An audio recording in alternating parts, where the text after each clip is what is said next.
Yeah. I've eliminated the competition. There can be only one. You know, Yeah, you've got I've got my tricks. We might be joined by Violett and Michael to relocate them, but They won't be joining us. We were actually debating who would win in the DC versus Marvel fight, and clearly we have a winner. You know, it took some dirty doings, but they won't be joining us. Poor, God rest their souls. I don't know them. I'm sure they're very cool. What show are they on? Well, Flash and Arrow respectively. So What show? Flash and Arrow. So moving on. No, actually, I think there's. I have plenty of friends. I don't watch TV, but I have plenty of friends who say it's like really cool. And actually, Tara Butters, who is one of the showrunners for Marvel's Agent Carter, her husband, I think it's Mark Guggenheim, is one of the showrunners of one of those shows. Arrow. Thank you. And this is a super cool guy. So he's in the family. No bad blood. I guess starting with Agent Carter, why do you think it's a show that meant so much to so many different people? It's interesting. I think it's a little ahead of its time. It's if you look at. I have experience being on shows that are a little ahead of their time. You look at Dollhouse, which may or may not have been perfect, or may not have been like actually at the right home for it to be what it wanted to be. But then you look at stuff that came afterwards that kind of expounded upon the concept or built upon the concept, like intentionally or not, but Orphan Black, which is a fantastic show, and then now with the HBO show, Westworld, which is like crazy similar to Dollhouse. You see that the concept was actually he was onto something. And so with Agent Carter, it's the truth of the matter is a female-led sci-fi or fantasy show is hard for the networks to get people to come and watch, right? As much as fans like it, as much as there's a group of people who are ready for that, like beyond ready, network television's still a place where they gotta get a bunch of eyeballs, and I don't blame them. That's just how the money works out, And I give them total credit for, ABC really wanted that. They really wanted to push that. They were really behind it. They gave it a whole second season. It just was hard. It didn't really find a large enough audience. But I think the people, to answer your question, the people who really loved it, it's because it's not only, unfortunately, it's ahead of its time, or you could say it's totally overdue, But Haley, it's like sometimes you find an actor who just melds so perfectly, and she's brilliant in everything, but with that character, she just is such a perfect meld. With that particular character, I think so. The concept is great, but then also Haley is so much an integral part of the show. And also, to me, what I thought was really attractive was you take kind of the pulp detective noir idea, where there's the guy out kind of, punching people and getting names, and then the secretary who's kind of like sitting there like pining after him the whole time, and you just turn the whole idea on its head. It's such a great concept, as I start to cry. It's just no, it is. It was really smart. The writers are fantastic. Great concept, great execution, great actors, and then you get used to it as an actor. Getting your heart broken. It's it's not fair. Like so a lot of times, I mean, everybody knows with like stuff like Firefly, you know, a great show will not find its footing or get canceled for all kinds of other business reasons that have nothing to do with the quality of the show itself. Just very briefly on Dollhouse there, did you have a particular favourite persona that you had during that show, or one that you really wanted to do and didn't get quite a chance to? I honestly, I just was always freaked out. It was my first big job, so I was always scared. I never really, looking back now, there's certain ones that I enjoy that I think are, you know, I wish I'd enjoyed that job a little bit more. When you first start out as an actor, you're just totally paranoid you're going to get fired. But looking back, I was so lucky. They're all fun. It's such a huge opportunity that I know I'll never get again. Because it just had to do with the concept of the show. You just never get that opportunity as an actor. You seem to have been on quite a few shows that have had a bit of a rocky... Where I've died? Sorry? That too, but no, you seem to have been on a few shows that have had kind of a rocky path. You were one of my favourite one-off characters in Community as Luca. Oh. And that show had a terrible run of it. For the one episode you were in of that, this is just for me really, but how was it working on that show? Was it? Oh, that was wild. Struggling? That was wild. I didn't know. I'd never been on, and I don't get a lot of opportunities to do comedy in television. On stage, for some reason, I tend to do comedy. You know, I have these dual personas, right? I'm not really known for it though in television. So when I did that, it was I hadn't really done a lot of. You know, television comedy and how it's written last minute. They're rewriting jokes on in the moment. And at one point I was doing a take and I heard somebody just, because Video Village is always like somewhere else, and you hear somebody go, I was like, what? And I kept going, and then I heard somebody yelling. I was like, what's going on? And the actors were like, he's saying, say this. And they were yelling lines. Like they're not only rewriting last minute, but yelling lines from Video Village, like, say this, or you know. And I had never been in a situation where you're like, oh, like right now you want me to say it, like not even in between takes, like do a rewrite. So I think that show's even more impressive once you realize that the actors are almost taking not only notes but new line readings or new lines in the moment. I guess just going back to Agent Carter, obviously you were saying that, you know, it's a show that was ahead of its time, it was also long overdue. Do you think that the show has had an impact? Do you think that it has, particularly in the comic genre, maybe paved the way for more female-centric shows and films? You know, as an actor, you're kind of selfishly always looking for the next job. Yeah. So and by the time something comes out, I'm already on to the next job, so I'm not really thinking about the impact it has. For me, the feedback that I've got from a lot of people who are disabled, and that it was really important for them to see, and this is just a small example of the impact that you can have being on a show, but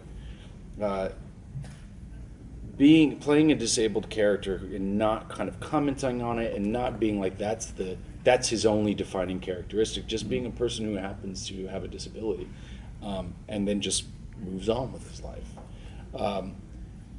I was blown away how much feedback I got from people that was really important for them, and that they weren't the bad guy, or they weren't just the kind of like dork in the corner who's like kind of shoved off and like stay over here, that they let that person be the love interest and let them be together, and it didn't really register with me how important that would be for people.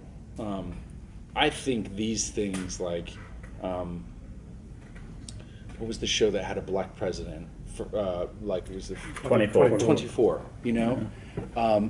We have an outsized influence on people's perception, and like the fact that they can see it, and the young women can see a strong, self-confident, kick-ass woman who's really good at her job and who's killing it, you know? I think this has, it has an impact on people who are adults and are grown because we like it, because we need it. I think it has a bigger impact on young people, right? Because it's formative. And a lot of families would come up and, you know, say, we watched your show as a family, like, and it was so, this show was something that I really felt so good about being a part of.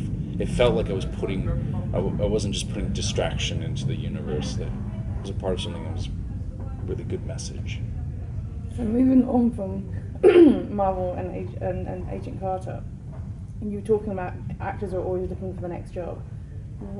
Given the franchises you've been involved with, what is the kind of ideal for you? What would you, if you're going to speak to a casting director right now, what would you be saying in terms of, I want that franchise, I want that role? Everybody asks you that as an actor, you know, and the truth of the matter is life is not, life, and definitely life as an actor, is not fill in the blank, it's multiple choice. You take the best job that's offered to you. And actually, you spend most of your young life as an actor freaking out and getting really upset that you didn't get some job, and then a job comes along that was so much better, and you're so glad that you didn't get that job. Being an actor kind of beats you into like Zen. It breaks you, and then you really have to accept that the next job will be the next job, and that's the job that you're supposed to do until the job after that. You know, it really is something that you have to live by, or you go insane, or you lose your mind, because there's so many things that are constantly up in the air. You always have 5 things that might be your next job, and you just kind of gotta say, we'll see. Do you have any special techniques to help deal with rejection? Yeah, I do. Jack Daniels? Jack Daniels? For a moment, that was my technique. Really, it's about, to me, living your life. If you have a big, full life outside of acting, then you can go into the room and be of the best help that you can be, and you really don't want to be. Nobody's doing you a favor giving you a role that you're not perfect for, right? So that's my opinion, and I just go into the room and try to be of maximum help, and if it works, it's great, and then if not, you move on. One of the things I do is when I leave the room, I take my sides and I rip them up, and I never keep them. I always throw them away. It's symbolic. Hello. Hello. Hi. How are you? Good to see you again. Well, hello. Hi. I'm joining the table, I guess. Space for you. Yeah, he's coming on in too. Oh. Well, am I late? Okay. It's Late to okay. party, I warmed man. him up. How you Oh doing? yeah, thanks. Enver. Hey, Mike. How you doing? Good. They're so sick of me. Well, They know here everything carrying about you. our dead weight. 2 hours. Well, No. kicking off our beautiful newcomers with an easy question to start with. How does it feel to be here in London for the MCM Comic Con? It's absolutely amazing. I mean, besides meeting the fans, my favorite part about conventions are traveling. So coming here is absolutely awesome. I love London so far. I just got off a plane, so I don't know yet. So far so good. Got a cup of coffee, had a nice drive here, saw a bunch of stuff, drove past Buckingham Palace. I've been here a few times though, I love London. Any excuse to come back. Yeah. And obviously you guys are both coming with 2 absolutely amazing shows amongst all the other wonderful stuff you've done. I guess, Violet, starting with you, what has it meant for you to be a part of Flash, and why do you think people all around the world love the show so much? It is an awesome show. That's why people like it. I mean, I think people of all ages and types can enjoy it. It's super lighthearted and fun. But I love being on it because I get to be a superhero. I get to put on a suit and look really cool and work with amazing people and work in an amazing city. I don't know. It's just it's an awesome opportunity, and I'm so lucky.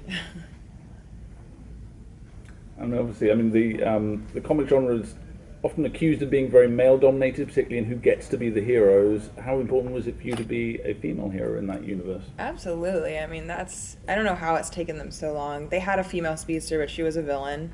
And I don't know how it's taken them so long to do something like that. And, you know, slowly the other female characters in the show are getting their powers and getting, you know, a little bit more of the spotlight in it. But yeah, you're absolutely right. It feels amazing to be a part of that and to be, you know, a girl, a woman going into that. It's great. I think it's important. What was your reaction when you first saw the Jessie Quick costume suit? I was so psyched. Oh my gosh, I've been waiting for so long for it to happen, and it finally did. So I was absolutely, I mean, it's great, and I love the suit, and it fits like a glove, and it's perfect, and yeah, it's great. Had you read any of the comics before you got the role? Did you know where it was going? It's slightly different, obviously, to the comic universe. Yeah, you know, I think all of the shows kind of do a good job of paying homage to the comics, but also creating new storylines and making it interesting for viewers. But as far as knowing her, I didn't actually know who I was auditioning for when I auditioned. When I booked the role, they were like, by the way, you're going to be playing Jessie Quick. So then I pulled that one with me too. Yeah, right? Yeah. And you're like, okay. How'd you know I was going to be good for this? Okay. But yeah, so then I read some stuff after I had booked it, but it's weird how they do things like that. What was your character called in your audition? Do you remember? Claire. Claire? And she was a CSI who was obsessed with Barry Allen and came up to him at like a work convention and was like geeking out about him. Super weird. Never has been in the show whatsoever, but yeah. Obviously, the DC universes are all now crossing over between each other in the TV shows, and with Flashpoint happening, it gives the opportunity for different characters to turn up in different shows. Is there a particular show that either of you would like to turn up in? I want to go back on Flash. Yeah, that was a fun set to work on. A little bit of a looser, more comedic kind of feel. So yeah, that'd be fun. But Legends of Tomorrow seems like that's a good time too. Like, check that out. Yeah, Legends does seem cool because of all the time travel. Like, I feel like you have a different look every episode, and that would be just so fun to work with costumes and hair and makeup. But Arrow would be fun. I love Echo Kellum over there. He's like a really good friend of mine. This would be really hilarious to be on set with him. But yeah, any of the shows. I mean, they're all up there now, so it'd be fun. I mean, obviously, the great thing for each of you guys is that the shows you've been on, you're working with amazing people, and it seems like you all have a lot of fun, a lot of dub smashing and stuff. It would be really nice to hear from each of you maybe your favourite moment from set or with the rest of the gang. We're like, we actually hate everyone. Like, well, at work or not at work? Yeah. Whatever you think would make Watch out. whatever you think you can safely share with the rest of the world. I don't know. There's a couple of all-star moments. First stunt scene I rehearsed with the stunt crew. I ripped the ass out of my jeans. That was pretty hilarious. Hit a cameraman in the neck with a fake baton when I was supposed to throw it at one of the other stunt guys. There's a lot of like bloopers that kind of stand out in my head. Yeah, maybe I have a cruel sense of humor. You hit that guy with the baton on purpose. Yeah. I didn't. I promise. There's this moment that is just like legendary, and it's still going strong. Dominic Cooper was laying down and laughing with Haley Atwell, and somebody snapped a picture, and he was upside down, and it was from far away, and somebody zoomed in on his face, and because of like the lens warp, it was just like really like messed up, and so we zoomed in, and then we flipped it around so that you could actually, and it's just the worst picture. It was a really good looking guy, but it is like, we call it stroke face Dominic Cooper, and he just has the worst face on, and he saw it and immediately he was like, no, absolutely not funny at all. And he was like, and he started grabbing everybody's phone, and they were like, no, okay, we'll delete it. And then all of a sudden you hear a bunch of phones go, ding. And Haley had been deleting it, but she had emailed, she'd group texted it. That's amazing. So it's been now, Stroke Face Dom has been turned into a painting, It has been turned into. I got a bunch of iPhone covers, iPhone cases. So it's turned into his worst nightmare. It has turned into his worst nightmare, and I'm actually right now commissioned something from somebody that is about to arrive at my house. Yeah, it's I think my piece de resistance. But yeah, it's an ongoing thing actually. It's the gift that keeps giving. Coming this Christmas to ABC. Stroke face Dom. That's amazing. Well, nothing like that. I don't know. We play a lot of games on set. Like what? Most recently, the game Exploding Kittens. It's okay. Everyone at these conventions knows it. It's awesome. It's like a card game where it's sort of mostly random chance, but sometimes there's a little bit of strategy in it. And I just always lost every time, and I'm not the best at losing. So I kind of had to take a step back and not play as many rounds. But yeah, no, it was really fun. Exploding Kittens is a good game. And obviously there's a lot of people out there who are trying to get into acting or trying to get into the creative industry as a whole. It's, can be perceived as being quite a difficult thing to do. Obviously you guys have sort of made it, as it were. What kind of advice would you give to someone who is a budding young actor who wants to get out there, who wants to try and make a career? What would you recommend to them if you had any sort of advice? I would definitely say just be yourself and study your craft.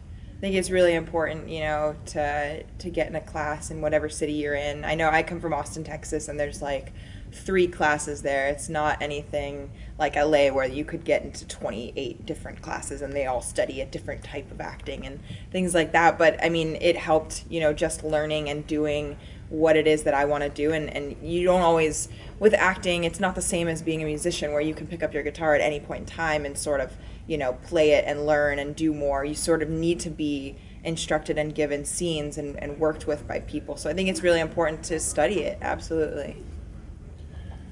I always make sure people know what the reality of being an actor is like. I always ask people, hey, have you ever interviewed for a job? And if they're like, yeah, I'm like, do you like it? I'm like, no, that's the job. That's what being an actor is really like on a day-to-day basis. It's like interviewing for jobs. I interview for hundreds of jobs a year, and I'm rejected for most of them. But it's not even a rejection. It's like you just don't hear it. Or you just don't hear. Yeah. So, it's like I always say, if you love acting, that's wonderful. I think acting is fantastic, and I think everybody should do some of it. It's like a gardener deciding to become a farmer, though. Once you monetize it, it does become something different, and it's no longer this thing that you do because you love it. It's now the thing that you do because you need money. So I would not discourage a person from doing it. I would just encourage them to know what the actual job looks like, because the actual job is not, unfortunately, what school was like, which was like doing scenes and feeling good about doing a great scene. Everybody's like, you were great in that scene, It really is a whole lot of interviewing for jobs. Talking about one of the jobs you did get, the guys talked about their characters, but I guess, Michael, for you, we kind of skipped over the fact that, you've got a chance to play one of the great anti-heroes of the DC universe. Mm-hmm. How do you feel about that, and how do you feel about seeing a slightly different version, I guess, on the big screen at the same time? That was coming. Yeah, it was great. I had a similar experience to Violett. They told me I was auditioning for an army sniper named Finn, so maybe that was a little closer to my actual character than yours was. But then I just showed up on the day I was supposed to try on wardrobe, and everybody started calling me Deadshot, and I was like, no, I don't know what you're talking about. You get the wrong person. I'm playing Finn. And they showed me all the gear, and I still thought they were messing with me. I thought it was like a joke, because they busted out the comic books, and I was like, I know this guy. That's seriously who I'm playing. So I didn't really dig in and read too much of the comic books after that. I just went by his origin story, and then what they gave me, the work I'd been doing with comedy stuff really helped out to sort of humanize character, you know what I mean? Mm-hmm. And even talking about how to become an actor, like your question, I had a weird kind of route to it because I was doing music my whole life, and I just took the same kind of approach I always had with my band of just get out there and do it. So me and my younger brother started making stuff and just bought gear. Like, you don't really have an excuse now to not kind of get in the game. You can just make your own things. You can, like, at a certain point, yeah, you got to go and figure out how to have these tools to go deep into these scenes, but, you know, just do it. If you love it, do it, and do it as much as you can. And it's like any job, just keep working, and something will happen at some point. You know what I mean? But as far as the other Deadshot, I was really rooting for that movie to do well, to be something special. You know, it is what it is. I'll leave it at that. I'd like to backtrack again to the creative industry. From a producer's point of view, I'd like to know what attracts you to a project and what makes you say, yes, I want to do that film or that TV show. The easier question would be, what makes you want to say no? Yeah, there's a little bit. I've run into a lot of bad scripts in this past year. Maybe I've got a bit of bad attitude right now about it, but I actually stopped auditioning for stuff about 6 months ago because I got sick of reading terrible scripts.